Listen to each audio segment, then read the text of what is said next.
Welcome to In Deep. I'm Angie Coiro. Scott Fitzgerald said, the rich are different from you and me, and by golly, new research indicates that yes, the moneyed among us do operate by a separate set of rules, or no rules at all.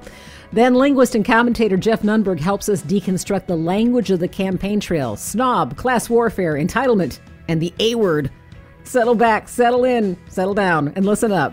That's all coming up on In Deep.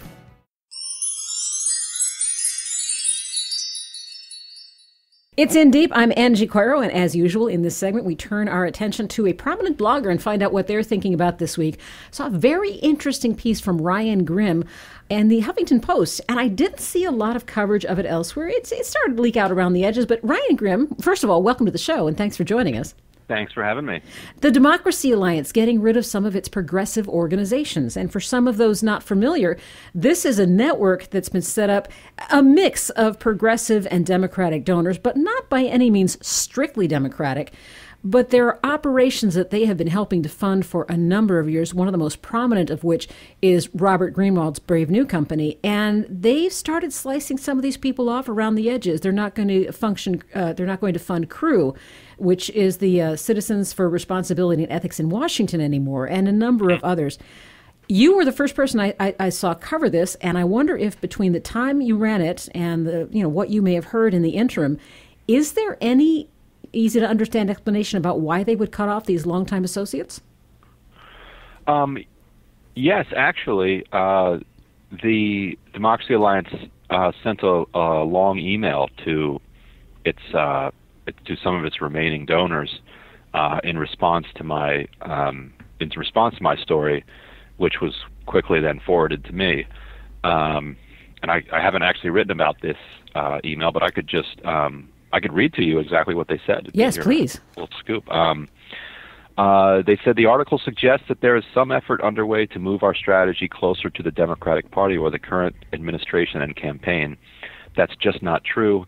Our focus is on continuing to build the foundation for sustainable and long-term progress. We understand that elections are a critical element to that, but our hallmark in the broader funding community is that we understand that progress requires more than investing in the ephemeral cycles of elections. We understand that progress is only possible through long-term commitments of support to the building blocks of an ecosystem of change. Many of the capacities we've seeded are now represented on the progressive infrastructure map, but we still understand their key role in our shared effort to keep America moving forward. And then funny, if you are contacted by a member of the press with inquiries about the Democracy Alliance, we would ask that you refer them to us. Well, that explains a lot. rather than talking to Ryan Grimm or any of the other people out there. So, they don't want this to sound as if they are kind of circling the wagons around the White House, but basically what seems to be going on here, and the Democracy Alliance would strenuously deny this, that a lot of donors have left. And for your listeners that don't know, the Democracy Alliance used to be a collection of billionaires and millionaires who funded who got together to try to fund kind of a liberal infrastructure to compete with the conservative infrastructure that arose throughout the 80s and 90s. Mm-hmm. The billionaires have mostly left. You still have a bunch of millionaires involved, and the resources that they have to deploy seem to be less. It's a very, very secretive organization, though, so it's hard to know exactly what's going on. And so what they did is they winnowed the number of groups that are in their top tier. And if you look at the groups that were eliminated from the top tier, it's inarguable that the ones that they kept are closer to the White House and to the party, and the ones that they got rid of their goal is to move politics in general to the left, to try to change the overall conditions that would allow Democrats to be more progressive, rather than just accepting the conditions as they are and then trying to find a Democrat who could win. I'm talking to Ryan Grimm. He's Washington bureau chief for the Huffington Post, and we're talking about his article on Democracy Alliance defunding some longstanding colleague groups. One more question for you, Ryan Grimm, and that is, my initial impression when I first read this article was that this look to me like the furthering of a split that I have seen for a long time, and that is between the Democrats, the big D Democrats, and the liberal progressive left. And I don't know that it's yet or even going to be as bad as the split we see on the right between the traditional Republicans and the Tea Party. But do you see any of that same kind of rift going on here, where it looks as though the polls are strengthening and the middle is falling away on what a liberal is, what a Democrat is? Well, yes. I mean, there's always that tension. And a number of donors have left the Democracy Alliance over that precise tension, which always exists, in progressive liberal circles. Do we fund progressive movement infrastructure, or do we try to elect as many Democrats as we can and take a majority? And both arguments have merit, and both arguments have well-meaning people making the case behind them, which makes it such a tough choice. But it does seem that it's time to win a majority and win the White House. Crowd is winning, at least within the ranks of the Democracy Alliance. I really appreciate you going into this with us. Thanks, Ryan. Oh, thank you. Ryan Grim is the Washington bureau chief for the Huffington Post. He is also the author of the book, This Is Your Country on Drugs.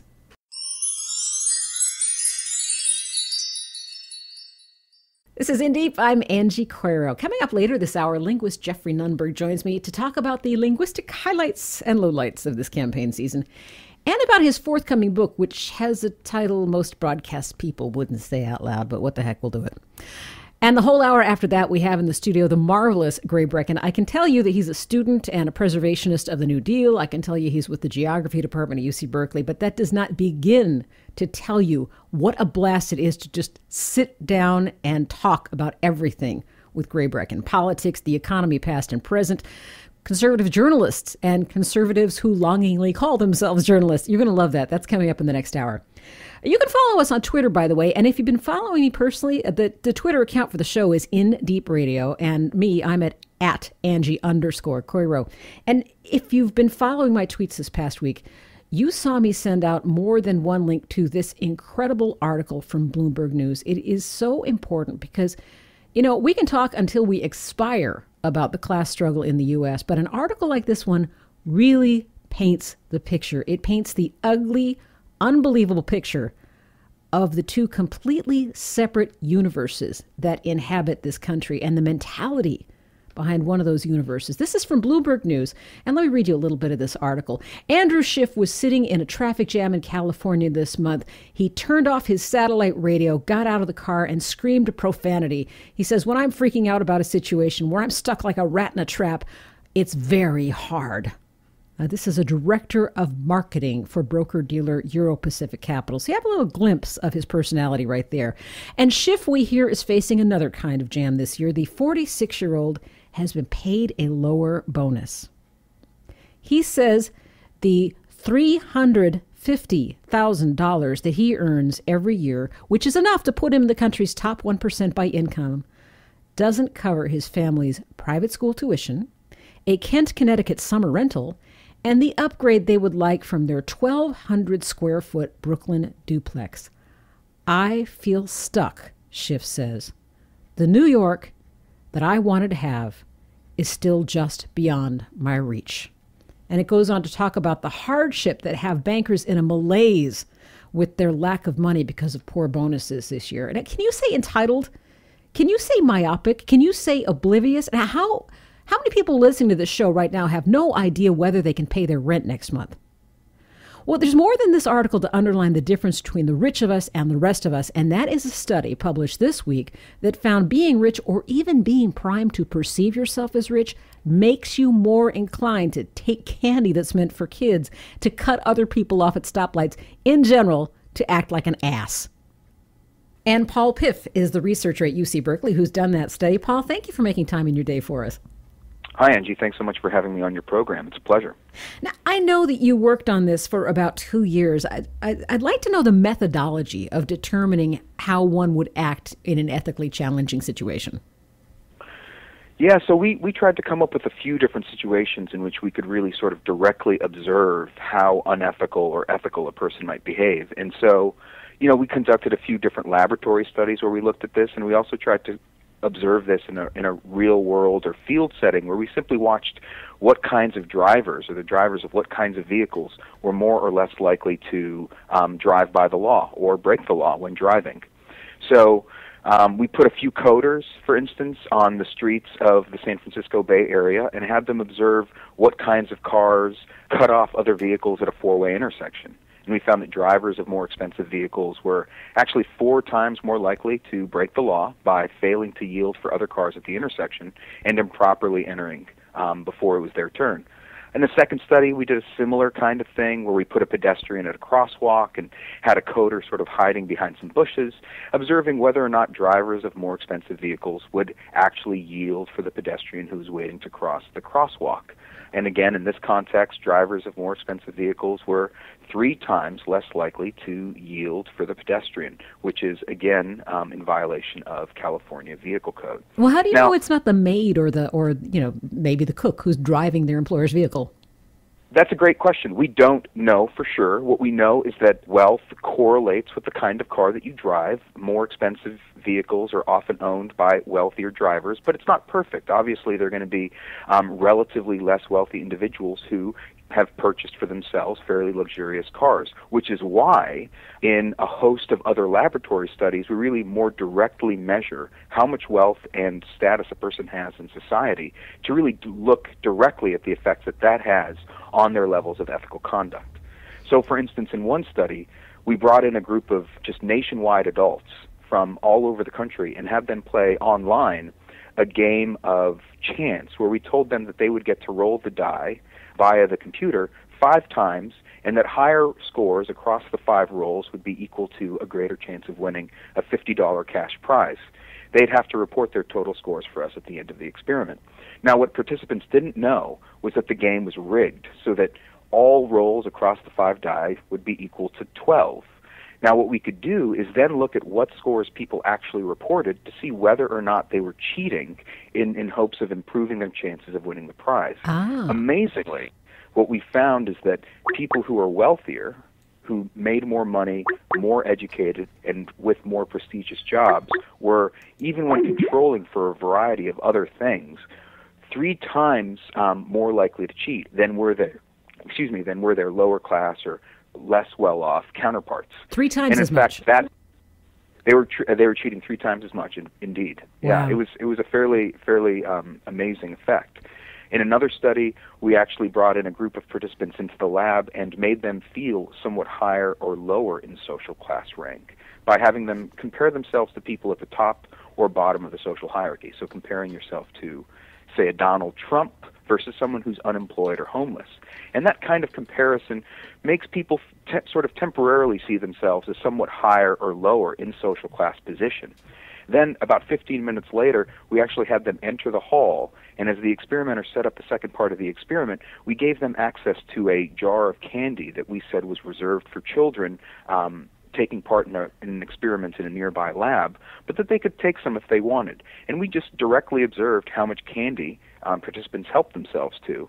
And people made to feel wealthier were taking 2 times as much candy, we found, very significantly so, than were there less well-off, or people that we'd cause to feel less well-off in the lab. Yeah, it's interesting, the numbers that I'm hearing.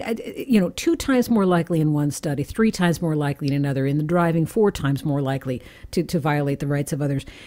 And I'm not a researcher. I'm watching this from the sidelines. From a statistical point of view, is this as significant as it sounds? Well, the test, obviously the statistics always yield significance. So we, as social scientists, we test our data to see whether they meet sort of the standard criteria for significance. And across the board they do, even when controlling for a host of other sort of variables that could explain the relationships we're finding, whether it's your political orientation or how religious you are, or whether you're male or female, or what ethnic category you belong to.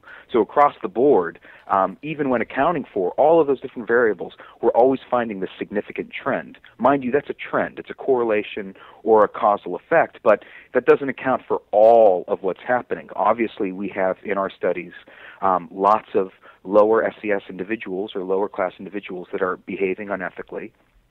It's just the case that it's more of upper class individuals who are tending to do this.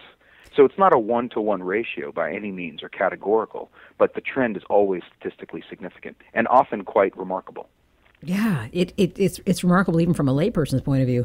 Let me ask you this. I've hosted a radio show in San Francisco for many years, and now we're recording a show that comes out of Berkeley every week. Yep. And we get a lot of, you can imagine what we get. Oh, you guys are from Berkeley. We know where you're coming from. Sure, well, you're from sure. Berkeley. I'm sure you've gotten some grief over this because there's an idea that you have a preconceived notion. Well, he's from Berkeley. What's he going to say about the rich?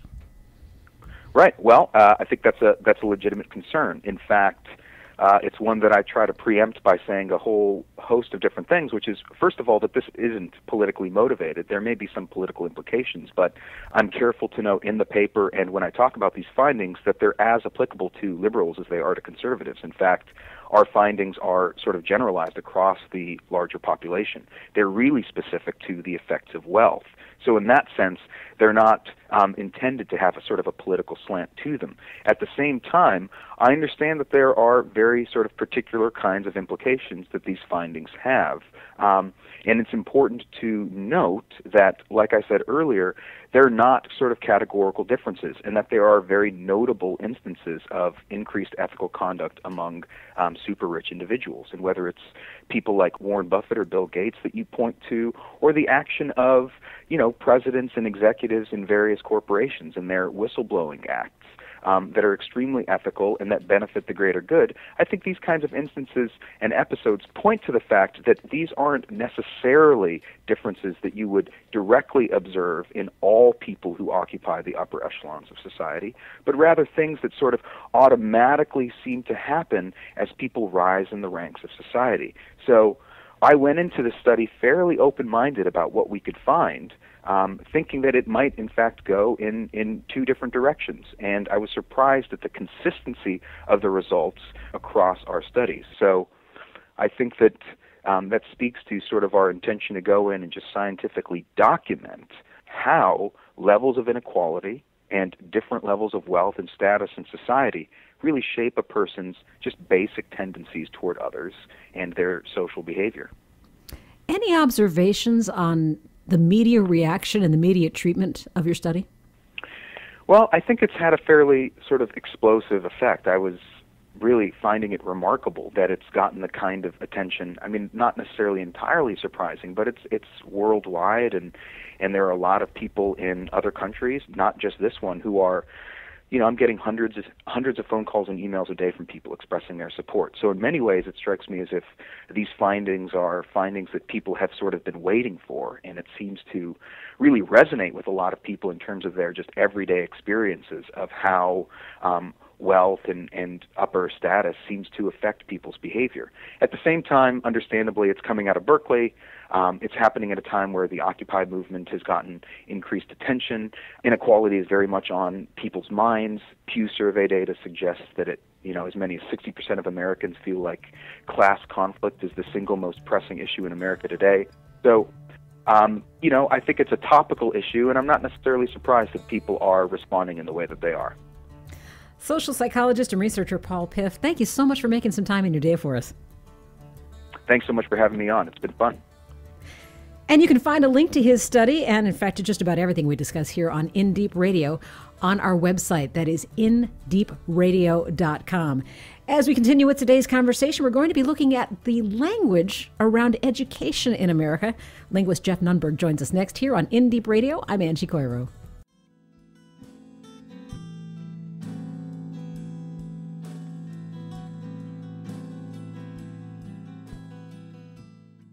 This is In Deep. I'm Angie Coiro. Thank you for tuning in. If you miss any portion of our program, it is available to you at our website, indeepradio.com. You'll find a lot of web extras there.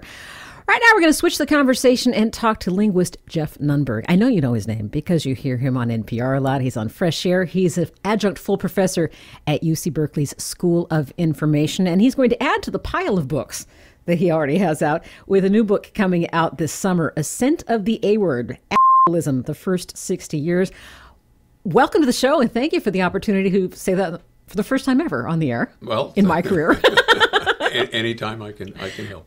Well, as a man who studies words and makes his living around words, you had to do that informedly. You had to come out with, does this make you nervous that you're coming out with a book people can't talk about? Yeah, it does in a way. I didn't want it to be in there's a whole raft of books now. There's Stuff My Father Says, and Go the Frap to Bed, and all of these other items that are working that angle. And I'm really not trying to work that angle. I mean, I think, let me say, I haven't talked about this book before, so we'll have to figure out how to do it. Let me just say asshat. Can we say asshat on the radio? Yeah.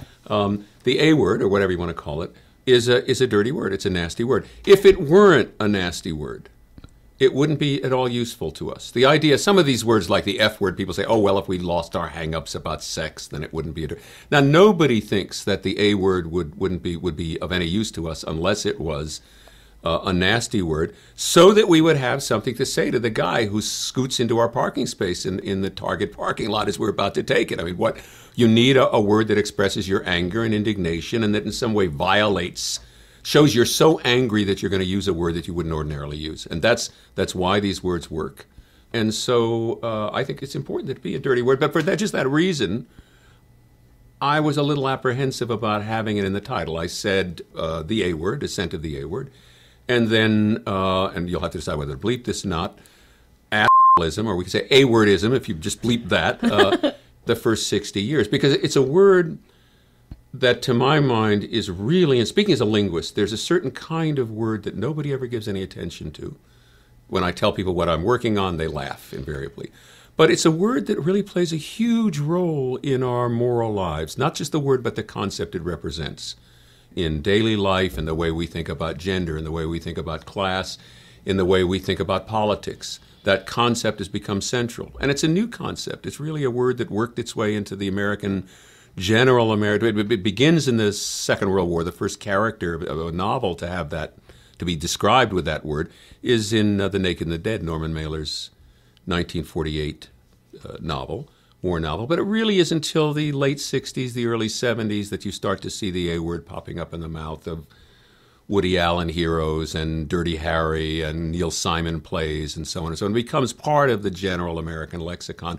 And with it brings a certain idea of a certain type of person, a certain character type, and a certain response that you can make. If somebody behaves in a certain way, is arrogant or pretentious or has an overweening sense of entitlement, you're allowed to call him an asshat, let's say. And sometimes you're obliged to call him that. That incivility merits incivility in response. And it's a very general principle of our ordinary life, and I think a very interesting one, and then it bubbles its way up into political discourse, and that's where it becomes problematic. I've just told you the story of that book. I haven't ever discussed it before, but there we go. We have the scoop on Hillary. I'm so pleased. The reason we initially called you to bring on is directly relevant to this, the bubbling up of bad words. I had called you when I heard Rick Santorum's comment about Obama weighing in on behalf of education, and Rick Santorum called him snobbish for his attitudes about that. And I thought, it's valuable to parse the language here. Who is that a dog whistle to when you talk about someone's snobbery? And obviously that doesn't have the weight of the A word, but it does paint a picture of who you're for and who you're against. What were your impressions when you heard that? There are two levels. First is the actual remark that Obama made, and then the response. Now, Obama's talking about people going to junior college to acquire the skills you need in this world. I mean, it doesn't have to be you're getting a 4-year degree in philosophy at Berkeley, much less a PhD at Harvard. It can be simply a question of going to college to do a 2-year program to learn to be a med tech who gives ultrasounds, or a job of that nature, where nowadays you can't get that job with just a high school degree.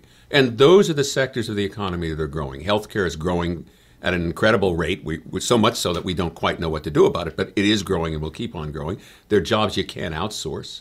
That's where the good jobs are going to be for people who used to get out of high school and get jobs at that point.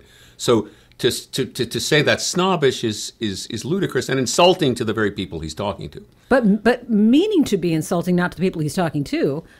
but to Obama and the elite snobs. And I use this as the subtitle of my last book. And you have it in my last book. You can read it. I knew you were going to make me read this out loud. Volvo driving. This is your book, and you're not talking right. How conservatives turned liberalism into a tax-raising, latte drinking, sushi eating, Volvo driving, New York Times reading. You're lucky I'm not charging by the word.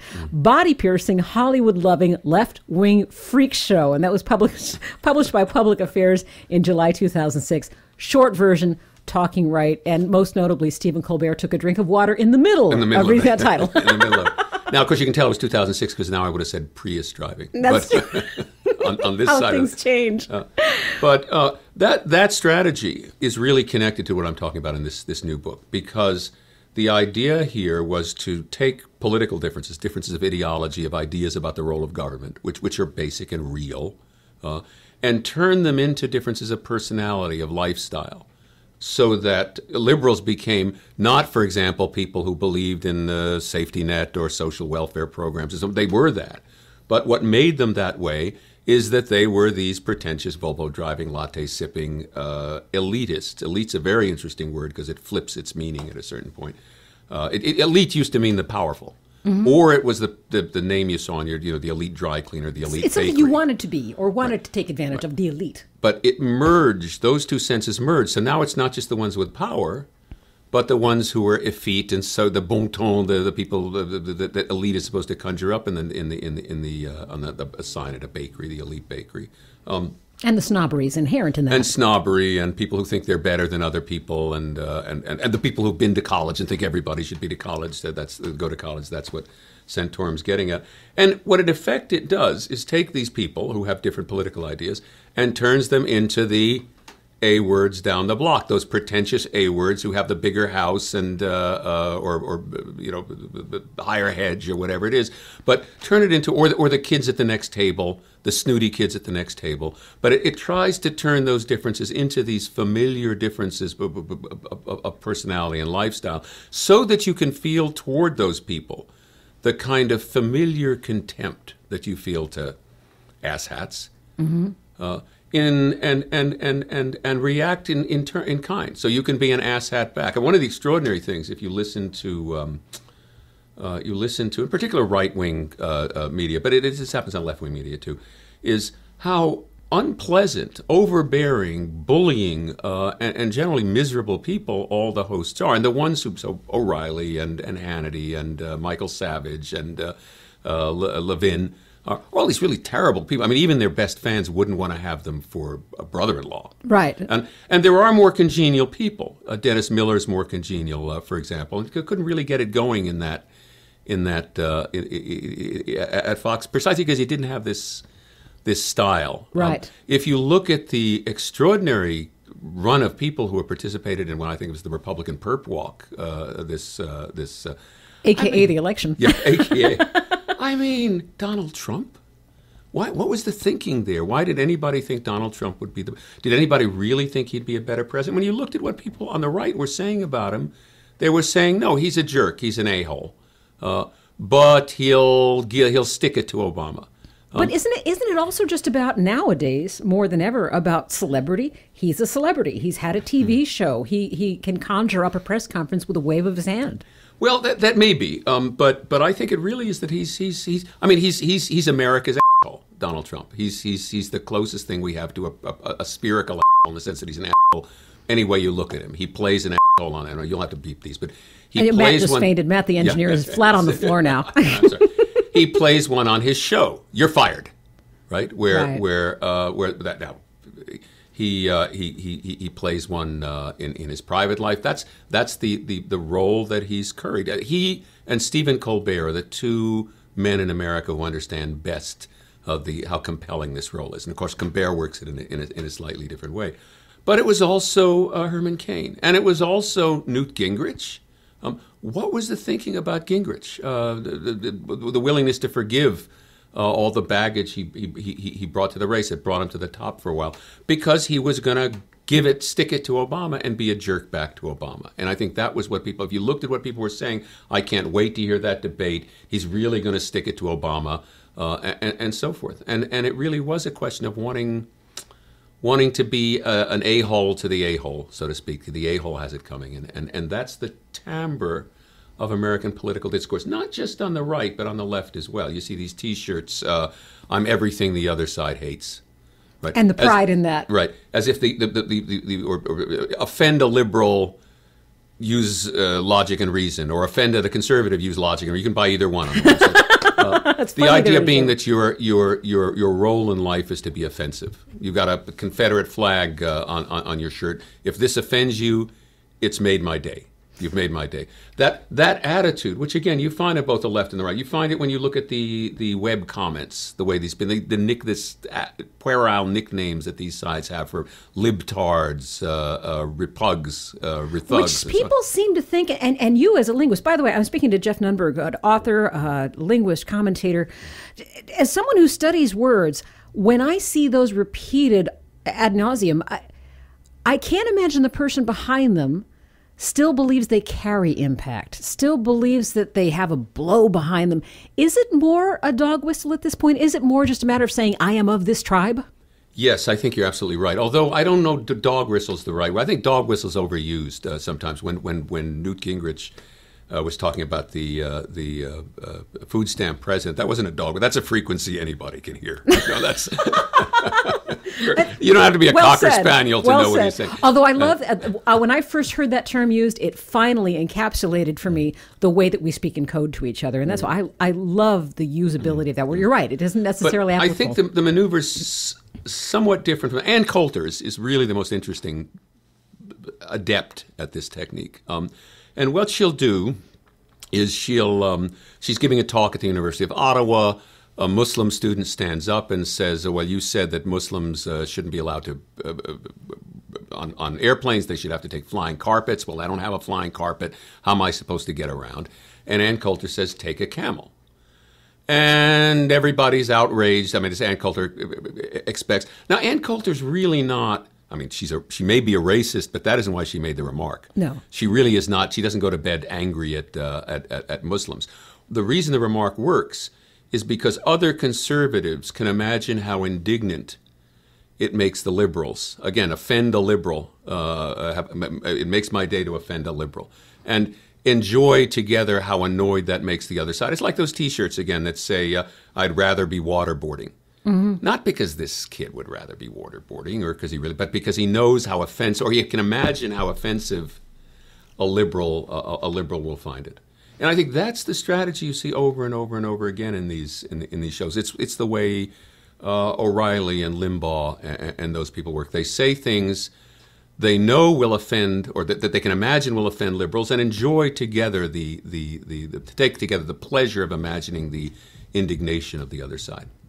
I don't want to take you too far afield of the areas that you studied, but have you looked into whether this level of taking pride in being offensive, this level of being the a-hole in the conversation, is this new? You know, in a funny way, it is in public life. It really is, and that's what's extraordinary. People say, oh, this is a more uncivil age than ever before, and then historians say, no, that's nonsense. Look at what people were saying at the date of the founding, or to Jackson. Or certainly I can remember it. I'm a little too young to remember Roosevelt and Eleanor Roosevelt, but they were still telling Eleanor Roosevelt jokes when I was in high school. I had no idea who she was, but so the things they were saying about Kennedy, this goes back all the way. Nonetheless, this particular tone, when Westbrook Pegler made a remark about Jews, it was because he was an anti-Semite. When Ann Coulter makes a remark about Arabs, or about the 9/11 widows who are enjoying it isn't because she's anti-Muslim. I mean, she might be, but that isn't her purpose. It's to run this other game where she imagines the offense that it will give to liberals, that in turn will please other conservatives. It's basically an evolution of the pleasure we took when we were 5 years old and we said dirty words to each other in the schoolyard, knowing how irritated it would make, or how indignant teacher or our parents would be at saying it. Although a difference in that, if I can challenge it just a little bit, is that the kids in the schoolyard all knew it was kind of fun to play with the words. I believe Ann Coulter is appealing to people who really do believe she believes that, who really do believe that she's angry in her heart at Arabs, that she despises Muslim people. I think some portion of her audience believes what they're told.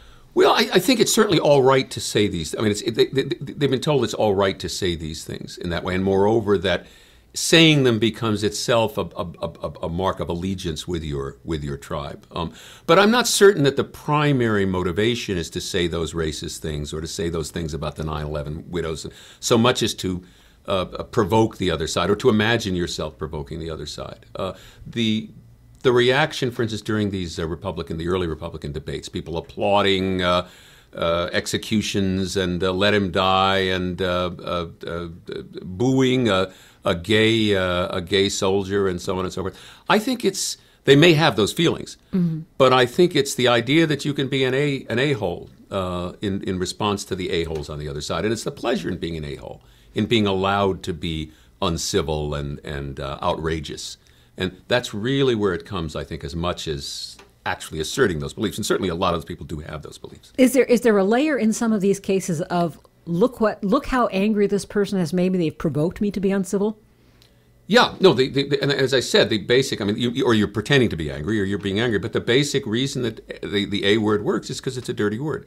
And when we say a dirty word, what we are making as if to say, whether we really are or not, is you've got me so angry, my emotion is so strong that it's overcome the normal inhibitions I have against using language like that. And that's why these words are effective as expressions of anger in the sense that calling somebody a scoundrel or rogue or something simply isn't. So if we can finish up on Rick Santorum before we go into our next segment, the fact that he used snob instead of the A word, instead of other words, he has an additional message there, right, that fits his clean-cut man in a vest image. He's being mean, but he's not being vulgar. Right. No, and what I'm interested in is not the A word as such, although I'm obviously interested in the word as a token of the sentiment, but the concept it represents, the idea about interaction it represents. And in that sense, it's just as active in public life where we don't ever speak it, as it is in the life we live in the parking lot or the at home where we use the word all the time. So it's this notion of the a-hole as a type and the response you're allowed to make to that type. That's what interests me. Jeff Nunberg is the author most recently of The Years of Talking Dangerously. He's got a new one coming out this summer in July. Ascent of the A-word, the first 60 years. We'll come back with more conversation about the language behind this campaign season. I'm Angie Coiro. You are listening to In Deep.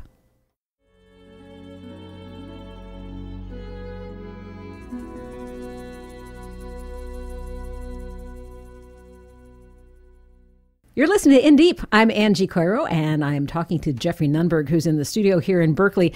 And you can find some great information on him on the berkeley.edu site, but you can also find some of his work at LanguageLog. That's languagelog.ldc.upenn.edu. I know you just wrote that down. I know you know. We'll put that on our website at indeepradio.org. But there's some great stuff on there, and I'm really glad to have found it. Wonderful blog. I can say that because I'm really one of the less frequent contributors. A guy named Mark Lieberman who does a lot of stuff there. And it really is an interesting example of what you can do with blogs, of the many things that blogs can do. Mark in particular and some of the other people there have become important as deflators of myth and refuters of some of the outrageous things people say. So there's this, I don't like the word meme, but I'll use it, there's this meme going around about how Obama's a narcissist, and the reason you can tell is that he uses all these first-person pronouns. It's always Obama, me, my, I, mine, and so on. And you hear that not just from George Will and people like that, but from Stanley Fish does it, Ron Brownstein, but not just people on the right. Well, Mark Lieberman said, well, let's see. That's a thesis. Let's see if he... And he took Obama's speeches, his interviews and conversations, a huge amount of them, and similar tapes or segments from the previous three presidents. Obama uses first-person pronouns far less than any of those three people do. Now, maybe he's still a narcissist and so on, but the perception people have that, oh, I heard an I heard a my, that shows that he's a narcissist, is one that's born of the desire to find that and not of any genuine empirical observation. And so Mark at LanguageLog, with that and some number of other things, and I've done some too, has managed to not simply to refute them, but get those refutations out in the media. So you see increasingly The Guardian, The New York Times, and others citing this blog when somebody comes up with some linguistic statement and saying, no, that's nonsense because these linguists have... and it's a way in which scientists can speak directly to the public in a way. The blog itself probably won't do it. It's got a couple of tens of thousands of readers, but to get it really out there, it has to get into the mainstream media, and it does. People great. Go to that blog to see what the story is, and it works. It's interesting. This is something I was going to ask you about anyway, and that is, I'm going to sound like your knee-jerk liberal Californian. When I hear things like Obama is a narcissist, I know in my heart it's another cover for look at that man being uppity, that there is a racist element behind that. And I fear that I see that everywhere now.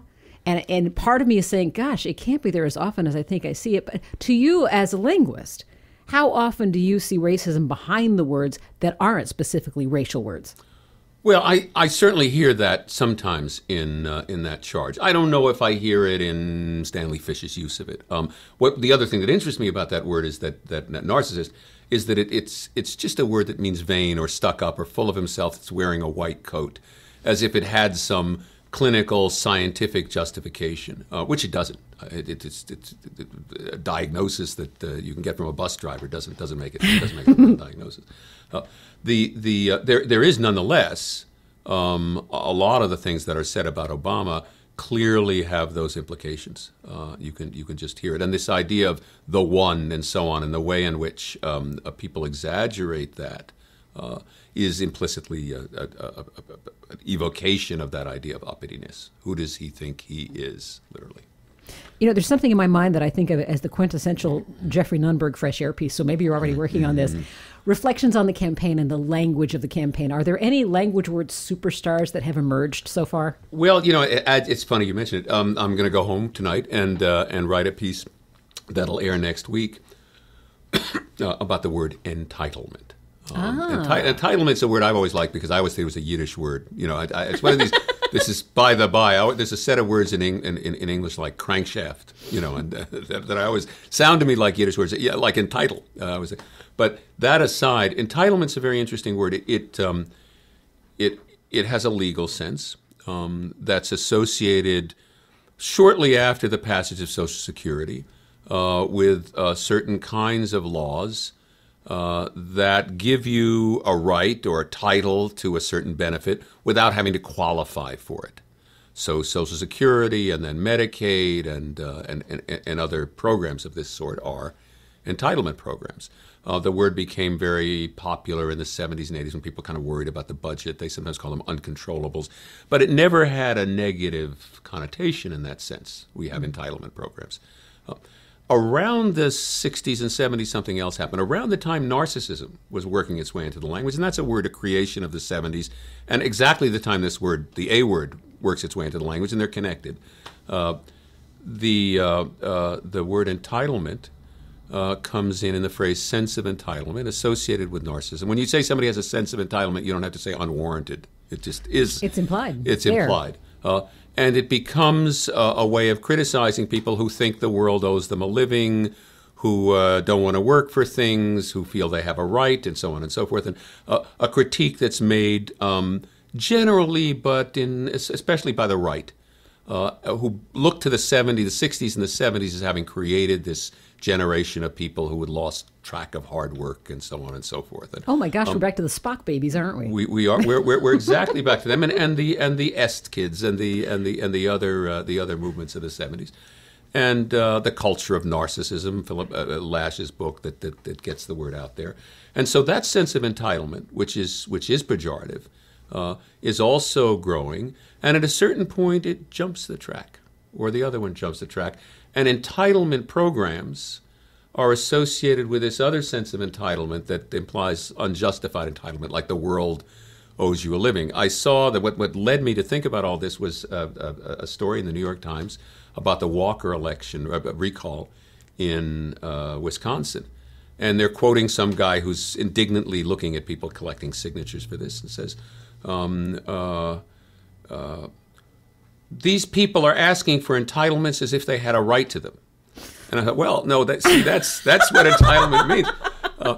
but it shows how those two uses have conflated. And so when Romney talks about the culture of entitlement versus the culture of opportunity, he's playing that game, which happens a lot. We talked before in an earlier segment about elite and how elite flips between two meanings. Politically correct flips between two meanings. There are a lot of phrases that jump the track, so to speak. They have one meaning, they flip to another, and they merge two senses of the words so that they can sort of have their cake and eat it too. And entitlement's one of those. And we will be talking, on the assumption it will be Romney, which I think is still a reasonable assumption, about the culture of entitlement a lot over the course of the next 7, 8, 9 months, whatever we're looking at. Well, on the topic of words that flip meanings back and forth, and this has been a real grenade lobbed back and forth, a class war. You're engaging in class warfare. Oh, class warfare is I don't want to say it's a wonderful phrase, but it's a word a linguist would have to love. It's from the first sentence of the Communist Manifesto. The history of society is a history of Klassenkampfen, class struggles, literally or Klassenkampfen, I guess, in German. The Kämpfen. Could be struggles, could be warfare or war. It's not really warfare. More often on the left, translated as struggles. The right picks it up as warfare. Now, it's a word that, along with proletariat and so on and so forth, starts to vanish from the discourse of the left 30, 40 years ago. You look at the New Left Review, and words like the masses and proletariat and so on and so forth, you can still find them, but they're pretty thin on the ground. They're not. They are the way they were in the 50s. That language is kind of old-fashioned, old left language. The place where they survive is in the Wall Street Journal. So class wars just about disappeared from the discourse of the left, but it was picked up by the Wall Street Journal and by the right by way of criticizing any attempt. And what class warfare means isn't class warfare. It's just bringing class up at all. Yes. The right does not talk about class cooperation or class solidarity or let's have the classes working together, because that would imply that there are classes in America. And you and I know that there aren't classes in America. They're merely, as David Brooks, I love David Brooks, says, the wealthy and the people who expect to be wealthy. So there are no classes. And to speak of classes is to insult those people who expect themselves to be wealthy someday. Now you're starting to hear more of that for this genuine class warfare, Marxist class warfare, from the right, although they draw the line in a different place. They talk about the makers and the takers. Oh. You heard this? I hadn't heard that one yet. This kind of talk, and the moochers. The line is drawn at 53% usually, 53% or 51%, whatever is the number of people who don't pay federal income tax are now the moochers because they don't pay federal. They have income tax credits, they're on Social Security, any number of reasons. They're paying sales tax, they're paying state taxes, they're paying payroll taxes, and so on. But they don't pay federal income tax, and so they're the moochers as opposed to the makers. And that kind of talk is very interesting. It's an indication of how far that part of the right has drifted to the right. Because normally people on the right don't talk about class, and you certainly wouldn't talk about a theory of class that eliminated, that put half the Americans into the moocher category. It just isn't a very efficient way of winning the votes of the middle and independent voters. But these people don't really care. The Fox News people, they've got their audience. Yes. It's not as if they merely want to increase that audience and keep that audience watching for longer periods, and they don't really care about and to the extent that rhetoric works for that audience, they don't care whether it appeals to the center. And what's interesting about this, they call it the Fox News campaign, Fox News primaries, and it is in more senses than one, both in the sense that half these people are Fox News correspondents or Fox News contributors, and in the fact that the campaign is basically being run on Fox News. And it's being run in the language of Fox News, as if it were all a Fox News production, by people who watch Fox News and whose worldview is shaped by Fox News.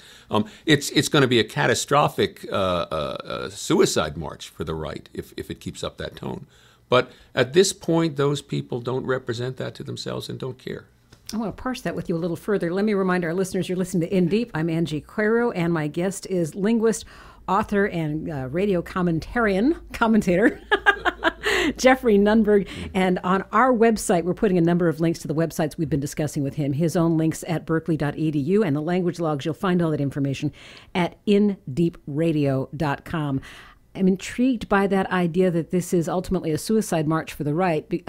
one of the reasons that intrigues me is they seem so darn successful with language. They seem to be, expert marksmen with how to shape a word and how to ping it and how to hit with it.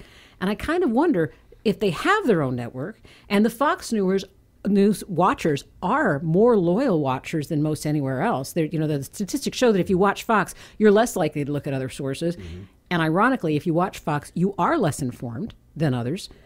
Then how is that going to work out badly for them ultimately?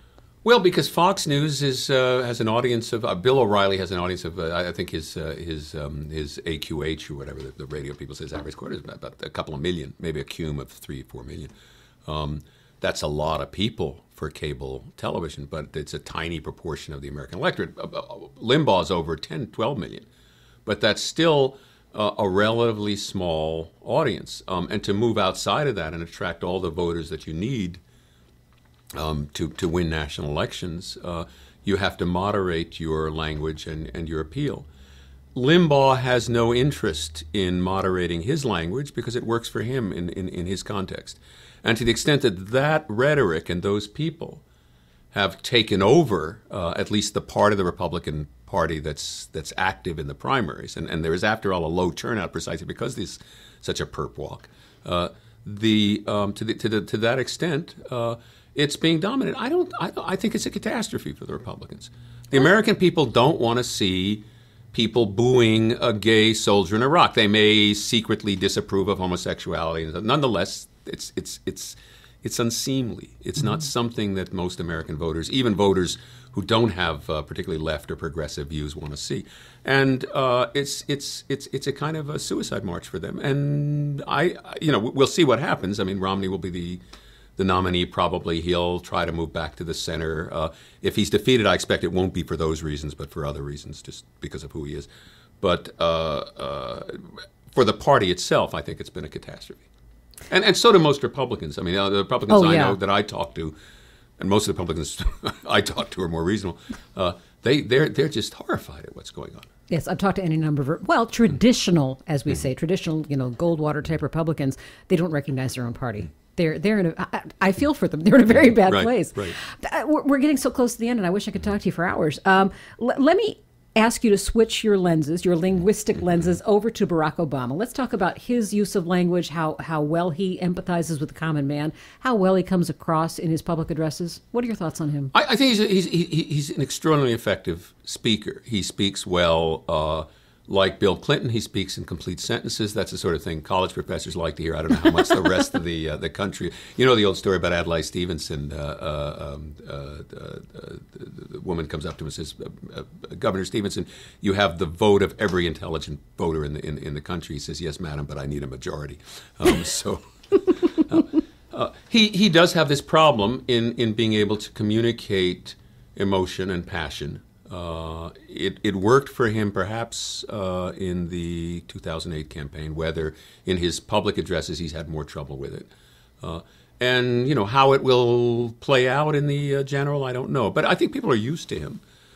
My guess, I think things look very good for Obama right now, and if only because the economy's getting better on the one hand, and because the Republicans are marching off a cliff. Mm-hmm. More than linguistically. Yeah. Well, linguistically, I think language and rhetoric have a lot to do with it. Mm-hmm. I think there are Republicans who could have run who would have been, Mitch Daniels or Huntsman or others in the party. Even Huckabee is not that type of guy. He's not an a-hole, whatever else, or it doesn't come off in that way. He's a much more congenial character.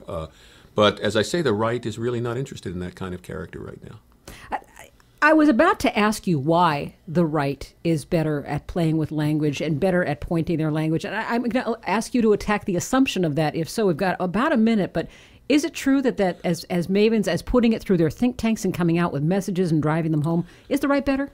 Well, they're certainly better organized. There's a coordination. The language you hear on Fox News is the language you hear from Republican legislators, is the language you see on the on the right-wing blogs and on the commenters on the blogs, is the language you hear around Republican water coolers and for the callers, and they're all speaking the same language.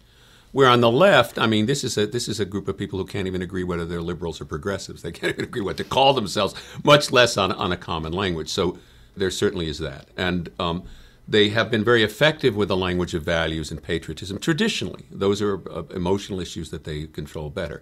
I think the great strength of the left this time around will be being able to invest economic issues with passionate language. In particular, this one word, fairness and fair, is going to be, to redeem that word and put it at the heart of the program of the left will make a huge difference, I think.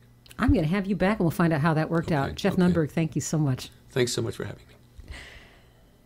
Geoff Nunberg's book coming out this summer is Ascent of the A-Word, Assholism, the First 60 Years. We'll have him back to talk about that. Got another hour of In Deep to come. Stay tuned for that. Our executive producer is Gordon Whiting. Matt Fiddler is our engineer. Our theme is by Big Troubles. David Gans provides our closing music. Visit us online at indeep.com for all of the links I mentioned this hour. And we're coming back for another hour, so stick around. I'm Angie Coiro.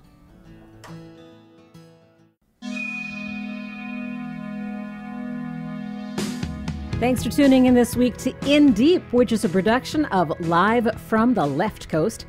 You can get more information on the show and our company at lftlc.com. Live from the Left Coast. While you're there, you can become a member and support our work. We have a separate website for the show that is indeep.org. If you have any questions or feedback, there's a contact button right there, indeep.org. We are developing a recurring series on mental health issues in our country, especially in this economy. And you're a big part of that. We'd like your topic suggestions, your stories, and your questions. Send them in via our website, the contact button at indeep.org. Join us again this time next week for 2 more hours of in-depth conversation. I'm Angie Coiro. Thanks, and we will see you then.